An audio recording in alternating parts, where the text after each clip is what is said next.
माता शीतला की कहानी सुनो। एक बार की बात है, माता शीतला गांव की गलियों में घूम रही थी। तभी एक मकान के ऊपर से किसी ने चावल का उबला पानी फेंका।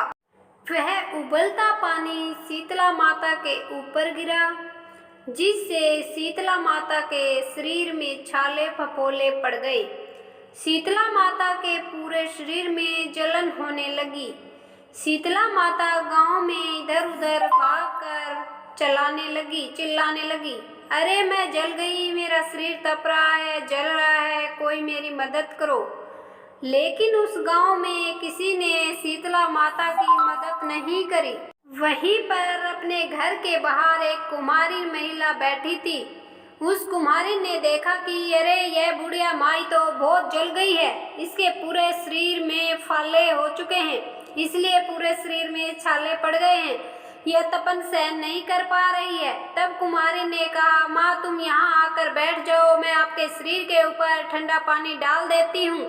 कुम्हारी ने उस बूढ़ी माई पर खूब ठंडा पानी डाला और बोली, माँ मेरे घर में रात की बनी हुई रात की रबड़ी रखी है और थोड़ा सा दही भी है, तू दही रबड़ी खा ले। जब बूढ़ी माई ने ठंडे ज्वार के आटे की दही रबड़ी खाया तो उसके शरीर को ठंडक मिली। तब उस कुमारी ने कहा, आ माँ बैठ जा, तेरे सिर के बाल बिखरे हैं, ला मैं तेरी चोटी गूंद देती हूँ।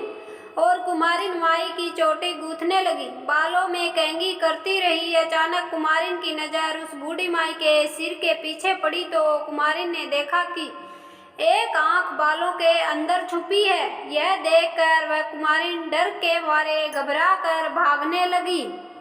तभी उस बुढ़िया माई ने कहा, रुक जा बेटी, तू डर मत, मैं कोई भूत प्रेत नहीं हूँ, मैं शीतला माता हूँ। मैं तो इस धरती पर देखने आई थी कि मुझे कौन मानता है, कौन मेरी पूजा करता है। इतना कह माता चार भुजा वाली हीरे जवाहरात के आभूषण पहने स्वर्ण मुकुट धारण की अपने असली रूप में प्रकट हो गई। माता के दर्शन कर कुमारिन सोचने लगी, अब मैं गरीब हूँ, इस माता को कहाँ बैठाऊँ। तनु माता बोली, बेटी तू किस सोच में पड़। तब उस कुमारी ने हाथ जोड़कर आंखों में आंसू बहते हुए कहा, माँ मेरे घर में तो चारों तरफ दरिद्रता बिखरी हुई है, मैं आपको कहाँ बैठाऊँ। मेरे घर में ना तो चौकी ना बैठने का आसन।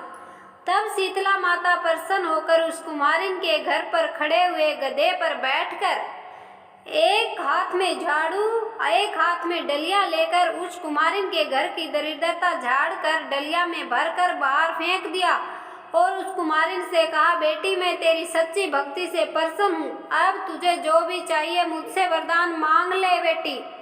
कुमारिन ने हाथ जोड़कर कहा, माता मेरी इच्छा है अब आप इसी डुगरी गांव में स्थापित होकर यहीं रहो और जिस प्रकार अपने घर की दरिद्रता को दूर किया, आपने मेरे घर की दरिद्रता को दूर किया, ऐसे ही आपको होली के बाद सप्तमी को भक्ति भाव से पूजा कर आपको ठंडा जल दही व बासी भोजन चढ़ाए उसके घर की दरिद्रता को साफ करना और आपकी पूजा करने वाली नारी जाति महिला का अखंड सुहाग रखना, उसकी गोद हमेशा हरी भरी रखना।